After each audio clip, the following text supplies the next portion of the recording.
Hello friends, एसकेला classes में एक बार फिर आप सभी का स्वागत है। और आज हम डिस्कस करने वाले हैं हरियाणा लोक सेवा आयोग के द्वारा आज जारी किए गए उस अनाउंसमेंट के बारे में जिसमें असिस्टेंट डिस्ट्रिक्ट अटॉर्नी यानी कि एडीए के परीक्षा पैटर्न एवं पाठ्यक्रम के बारे में विस्तृत रूप से बताया गया है। तो देखिए, यही वो अनाउंसमेंट है जो आज ही के डेट में, यानी देख सकते हैं आप यहाँ यहाँ डेट भी है, ये 12/4/2023 को ये हरियाणा लोक सेवा आयोग के द्वारा जारी किया गया है। और जिसमें जो है असिस्टेंट डिस्ट्रिक्ट अटॉर्नी से संबंधित जो परीक्षा होने वाली है उसके बारे में विस्तृत रूप से उसका पैटर्न एवं उसका पाठ्यक्रम बताया गया है। जो अभी तक परीक्षा का जो पैटर्न था वो एक एग्ज़ाम होता था और उसके बाद से सीधे साक्षात्कार होता था, लेकिन अब ऐसा नहीं है। इस अनाउंसमेंट के जरिए लोक सेवा आयोग ने ये बताया है कि इसमें सबसे पहले जो एग्ज़ाम होगा उसका नाम उन्होंने दिया है स्क्रीनिंग टेस्ट। फर्स्ट स्टेज और सेकेंड स्टेज दो एग्ज़ाम होंगे। इसको प्री और मेंस कहिए या फर्स्ट स्टेज का एग्जामिनेशन और सेकेंड स्टेज का एग्जामिनेशन कहिए। फर्स्ट स्टेज का एग्जामिनेशन जो होगा वो स्क्रीनिंग टेस्ट के नाम से होगा, जबकि दूसरे स्टेज का जो एग्जामिनेशन होगा उसे सब्जेक्ट नॉलेज टेस्ट के नाम से जाना जाएगा। और इन दोनों के बाद आपका जो है इंटरव्यू होगा। तो एक एक करके हम इस पर डिस्कस करते हैं। सबसे पहले आते हैं कि फर्स्ट स्टेज का एग्जामिनेशन, जिसको स्क्रीनिंग टेस्ट के नाम से जाना जाएगा। देखिए, इसमें लिखा है कि टोटल नंबर ऑफ एमसीक्यू जो है 100 नंबर के जो मल्टीपल चॉइस के क्वेश्चन होंगे, और ये 100 क्वेश्चन होंगे जो वो कितने मार्क के होंगे, तो ये जो होंगे आपके, देखिए ये अराउंड 80% जो क्वेश्चन होंगे वो क्या होंगे कि लॉ से रिलेटेड होंगे, जिसके सिलेबस नीचे दिए गए हैं। ठीक है, तो 100 क्वेश्चन हो गए और 80% जो क्वेश्चन होंगे वो लॉ से होंगे। लॉ में कौन कौन पेपर है, तो सबसे पहले आता है सिविल लॉ की बात करते हैं। तो सिविल लॉ में आप देखिए कोड ऑफ सिविल प्रोसीजर, फिर इंडियन एविडेंस एक्ट, उसके बाद से Indian contract act, Indian partnership act, sale of good acts, Hindu law and Mohammedan law and customary law. तो ये सिविल लॉ से पेपर हैं। देन सेकंड जो है वो है क्रिमिनल लॉ। अब क्रिमिनल लॉ में क्या क्या है, देखिए कि इंडियन पेनल कोड यानी आईपीसी, क्रिमिनल प्रोसीजर कोड यानी सीआरपीसी और इंडियन एविडेंस एक्ट। तो ये दो सिविल लॉ और क्रिमिनल लॉ, इन दोनों में कुल मिला के देखिए फर्स्ट में आपके कुल 7 पेपर है और सेकंड क्रिमिनल में 3 है। तो कुल मिला के 10 जो है लॉ के पेपर हैं। उसके बाद से इसमें बताया गया है कि देखिए लिखा भी है कि remaining question will be from the topic of general awareness. जो बाकी क्वेश्चन, यानी बाकी क्वेश्चन कितने, तो 20% का मतलब क्या होगा, 100 क्वेश्चन का 20% मीन्स 20 क्वेश्चन। तो जो 20 क्वेश्चन होंगे वो होंगे आपके जनरल एबिलिटी से, कंप्रिहेंशन होंगे, लॉजिकल रीजनिंग होंगे, एनालिटिकल एबिलिटी होंगे, decision making and problem solving, basic numeracy, data interpretation and the question related to the history, geography, polity, economy and culture of Haryana. मतलब हरियाणा का जो बेसिक हिस्ट्री है, geography है, polity है, economy है और जो कल्चर है, इससे रिलेटेड क्वेश्चन होंगे। तो आपको फर्स्ट स्टेज का जो एग्जामिनेशन है वो क्या हो गया कि 100 क्वेश्चन और टोटल मार्क कितने होंगे, 100 नंबर के क्वेश्चन, और 100 क्वेश्चन की संख्या भी 100, नंबर भी 100। 80 क्वेश्चन यानी 80% जो होंगे वो लॉ से होंगे। 20 क्वेश्चन यानी 20% क्वेश्चन वो जो होंगे क्या होंगे कि जनरल अवेयरनेस से, जिसके बारे में आपको पूरा सिलेबस हमने बताया। उसके बाद से जो टाइम होगा इस पेपर का वो 2 घंटे का होगा और सारे क्वेश्चन जो होंगे इक्वल मार्क के होंगे। ठीक है, इस परीक्षा में कुछ नए चीज़ों को समावेशित किया गया है, जैसे कि अभी तक जितने भी आप एग्ज़ाम देते थे मल्टीपल क्वेश्चन का, जहाँ जहाँ पेपर आता था, तो उसमें अभी तक आप देखे होंगे 4 ऑप्शन आते हैं आंसर में। लेकिन पहली बार ये 5 आंसर देने की परंपरा शुरू की जा रही है इस एग्ज़ाम के साथ, कि हर क्वेश्चन में जो है 5 ऑप्शन होंगे आपके। 4 क्वेश्चन तो वो होंगे जो आपके आंसर से संबंधित होंगे, और 5वां क्वेश्चन आप तब चूज कर सकते हैं जब आप इस ऐसी स्थिति में हो कि आपको लग रहा है कि आप कोई आंसर नहीं दे पाएंगे, तो आपको पांचवा जो होगा ऑप्शन उसको चूज करना ही पड़ेगा। क्यों? क्योंकि इसमें साफ साफ लिखा है कि देखिए, आप पर देखिए, इस question will 5 option, the 5th option will be meant for a situation where a candidate intend to leave the question अनअटेम्प्ट।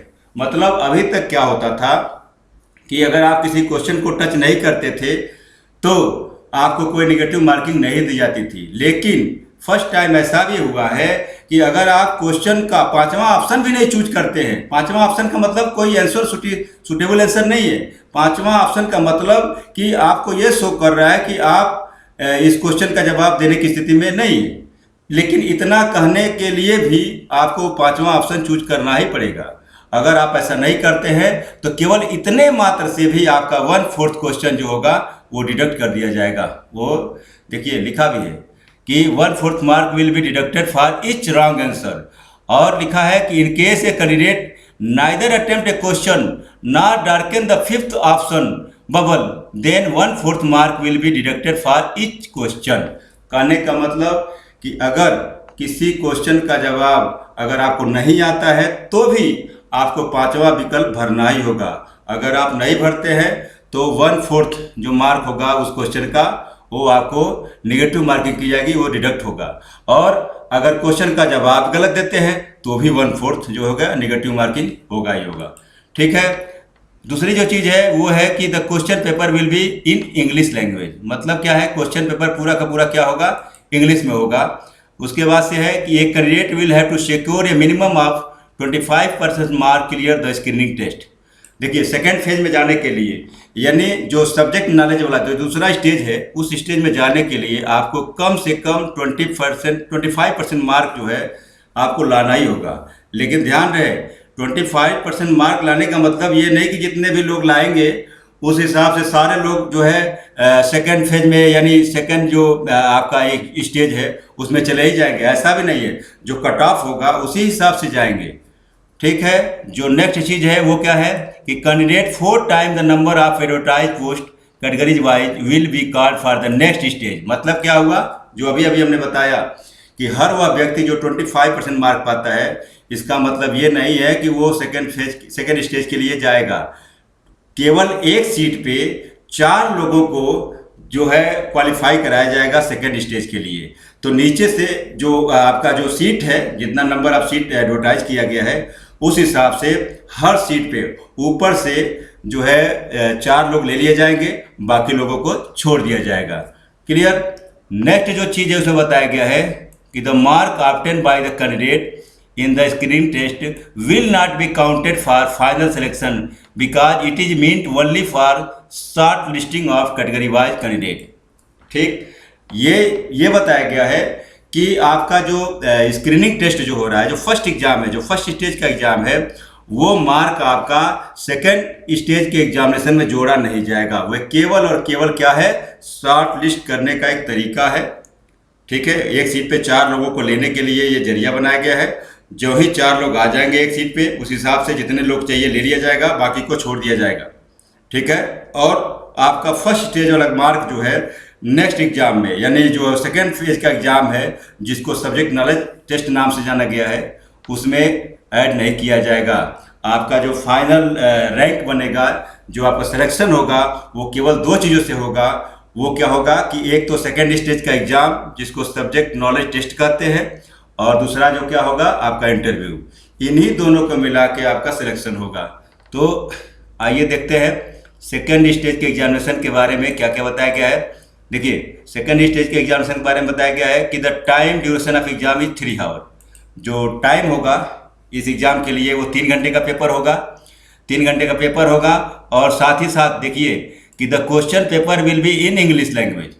Question paper क्या होगा, इंग्लिश में होगा। टोटल मार्क कितने होंगे, 150 के होंगे, और paper will be subjective type. Paper कैसा होगा, सब्जेक्टिव टाइप होगा। तो 4 चीज़ें हमने जाना, क्या कि 3 घंटे का पेपर होगा, टोटल नंबर जो है मार्क्स जो होंगे 150 के होंगे, सब्जेक्टिव क्वेश्चन आएंगे, और पेपर इंग्लिश में होगा। अब आते हैं इसके सिलेबस को लेके। तो जो चीज़ हमने ऊपर पढ़ा, अभी जो हम फर्स्ट स्टेज का एग्ज़ाम देखे, जो सिविल लॉ और क्रिमिनल लॉ की बात किए, जिन 10 पेपरों का हमने नाम लिया, सेम वही 10 पेपर आपके यहाँ है, सेम वही जो है यहाँ है।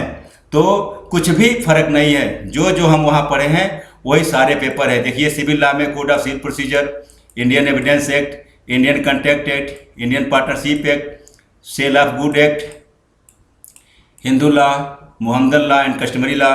क्रिमिनल लॉ में हमने बात किया था कि Indian penal code, CrPC and Indian evidence act. तो जो आपका फर्स्ट स्टेज के एग्जामिनेशन में सिलेबस है, सेम वही जो है सेकेंड स्टेज के एग्जामिनेशन में भी है। फ़र्क क्या है, फर्स्ट स्टेज का एग्जामिनेशन में जितना भी मार्क आप पाए हैं वो केवल और केवल शॉर्ट लिस्टिंग में आने के लिए है, न कि आगे जाने के लिए।